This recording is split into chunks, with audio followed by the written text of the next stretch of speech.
que um livro aparentemente tão simples se tornou um extremo sucesso desde seu lançamento na década de 50? São perguntas como essa que eu gostaria de refletir com vocês nesse vídeo. Oi, aqui é a Stephanie, você está no canal Mundos Impressos. Hoje é dia de a gente conversar, refletir sobre o Apanhador no Campo de Centeio, do Salinger. Um livro que eu gostaria muito de estar mostrando a capinha para vocês, mas eu não tenho na minha estante. Eu li pelo Kindle. O livro primeiramente foi escrito entre os anos de 1945 a 1946. Sim, porque antes da sua publicação em 51, o livro tinha sido disponibilizado através de uma espécie de folhetim, até que finalmente rendesse a sua primeira edição e causasse um boom na sociedade como um todo, principalmente na parcela adolescente. Antes de entrar em detalhes, eu gostaria de conversar com você sobre a importância de não colocar esse livro numa caixa, no sentido de limitar as suas características ao que uma estética X ou Y costuma fazer. Porque o maior valor dessa leitura está no quão simples e natural ela é capaz de ser. Não há uma característica ou outra falando sobre teoria da literatura que seja digna de receber essa história, como se ela fosse a prova de doutrinação, de domesticação, assim como o próprio protagonista Holden Caulfield. Tudo começa no auge da adolescência do Holden, quando ele é expulso do colégio em que estava internado. Só que o que primeiramente chama a atenção de nós leitores é que aquela não é a primeira vez que ele é expulso. Se a minha memória não falha, é a segunda ou até mesmo a terceira vez. Expulso, ele então decide de uma vez por todas sair daquele colégio antes mesmo de chegar o dia que ele deveria sair. Só que ao invés de ir para casa, ele escolhe ficar perambulando por Nova York com o próprio dinheiro até o dia que ele efetivamente deveria aparecer em casa. Ou seja, enquanto ele passa aqueles poucos dias dormindo em hotéis e até mesmo na rua, os pais do Holden juram de pé junto que o menino ainda tá dentro do colégio, quando na verdade ele está perto bastante até mesmo para os observar. Aparentemente o livro pode até mesmo soar sem eira nem beira, principalmente na sociedade da década de 50, que enxergava o adolescente como uma fase transitória para a vida adulta, sem muita importância ou até mesmo representatividade. Só que o Holden chega para apresentar completamente o contrário, porque através das horas passadas com ele acaba revelando e até mesmo ressignificando uma cultura adolescente que a literatura e a sociedade como um todo até mesmo ignorava. E eu sempre bato na tecla com vocês que uma das grandes sacadas da literatura é apresentar a nós leitores as mil e umas facetas da vida. Então imagina como deve ter sido espantoso, ainda mais em um mundo pós-Segunda Guerra Mundial, em que tantos jovens se encontravam exaustos, solitários, encontrar na literatura alguém com que eles pudessem se identificar. Alguém que, inclusive, contra toda a pressão e a pressa da época. O Holden é um adolescente desajustado, que não só não se importa em ser, mas como também vocifera contra todas as manias e boas maneiras da época. Ele quer romper com o sistema, ele não vê sentido nas convenções, tanto que ele não pensa duas vezes até mesmo em usar palavras de baixo calão para aquela época, para deixar bem claro que ele simplesmente odeia muito tudo isso com que ele se sente obrigado a conviver.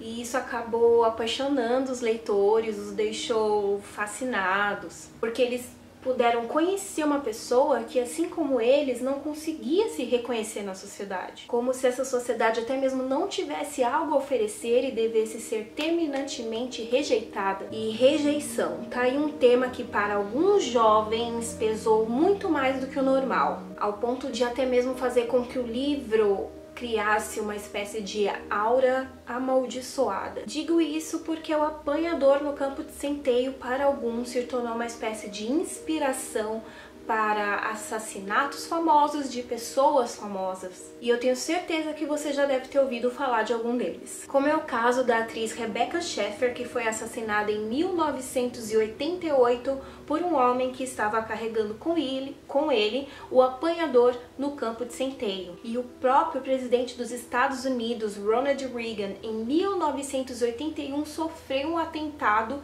de um homem que também estava lendo O Apanhador no Campo de Centeio. Mas com certeza o caso mais comum foi o assassinato de John Lennon. O ano era 1980 e ele não só foi assassinado por um homem que relia O Apanhador no Campo de Centeio, mas como jurava de pé junto que o maior desejo da vida dele era ser o próprio Holden Caulfield, uma espécie de salvador da inocência. E aí a gente cai no que significa o título da obra, o que viria a ser um apanhador num campo de centeio. Então vamos lá. O centeio é uma espécie de planta que pode chegar até 2 metros de altura. Por ser tão alto, estar num campo de centeio dificulta a pessoa saber aonde ela vai, para onde ela vai, de onde ela veio. Com essa ideia, o Caulfield surge como uma espécie de salvador que seria capaz de resgatar as crianças ali dentro, que porventura viessem a tropeçar e cair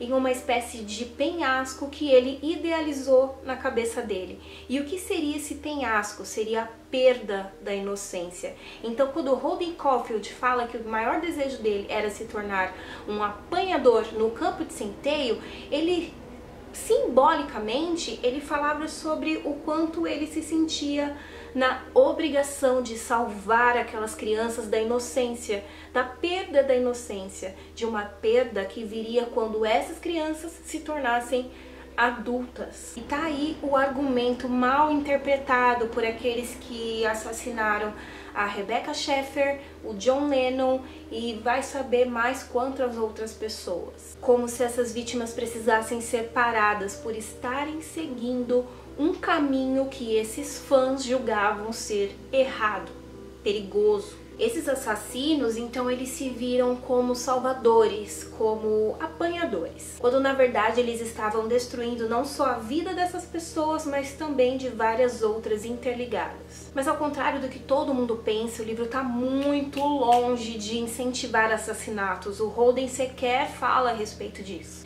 O protagonista busca sim o tempo todo se afastar das pessoas, de rejeitar convenções e se afastar de tudo que para ele é considerado moderno.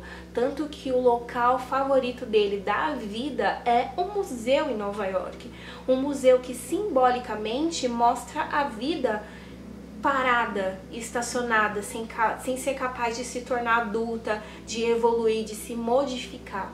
E é dessa maneira que, mais do que enxergar um adolescente desajustado, eu enxergo um adolescente depressivo. Enxergo uma falta de vivacidade no Holden Caulfield que justificaria esse desejo dele de se afastar da pessoa, de não se sentir satisfeito com ninguém, a não ser a irmãzinha pequena dele, porque ele visivelmente não está contente dentro dele mesmo.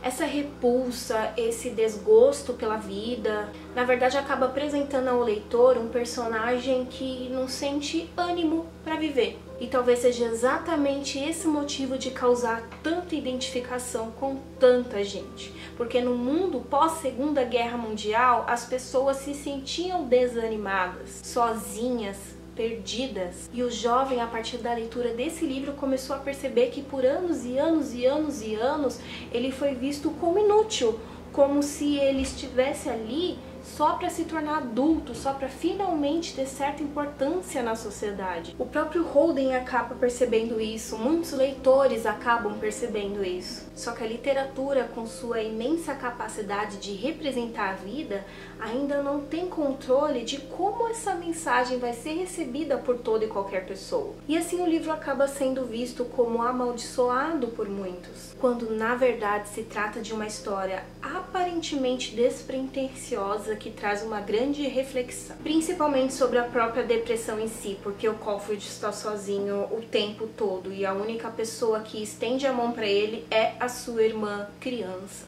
E quantas vezes enxerga-se a depressão exatamente assim, como se fosse uma falta de vontade, de preguiça ou até mesmo rebeldia de alguém que se recusa a fazer algo, quando na verdade essa pessoa simplesmente não consegue enxergar o porquê de algo. Em suma, é um livro que traz muitas reflexões. O que eu conversei com vocês aqui é só a pontinha do iceberg. E é por isso que eu acho que, assim como Caulfield, esse livro não se encaixa. É como se ele fosse um mundo por si só, um mundo alheio com suas próprias regras, suas próprias reflexões. Então é uma leitura bem válida, eu acho bem possível se surpreender com ela, e admito que o que mais me atraiu à primeira vista foi essa aura amaldiçoada que pintam sobre a história, mas eu terminei o livro com um sentimento totalmente diferente, compreendendo a história de um jeito completamente oposto. Mas e você? Já leu ou pretende ler O Apanhador no Campo de Centeio? Me conta aí embaixo nos comentários, e também o que achou desta análise rapidinha. Eu agradeço muito por terem assistido e eu vejo vocês no próximo vídeo. Tchau, tchau!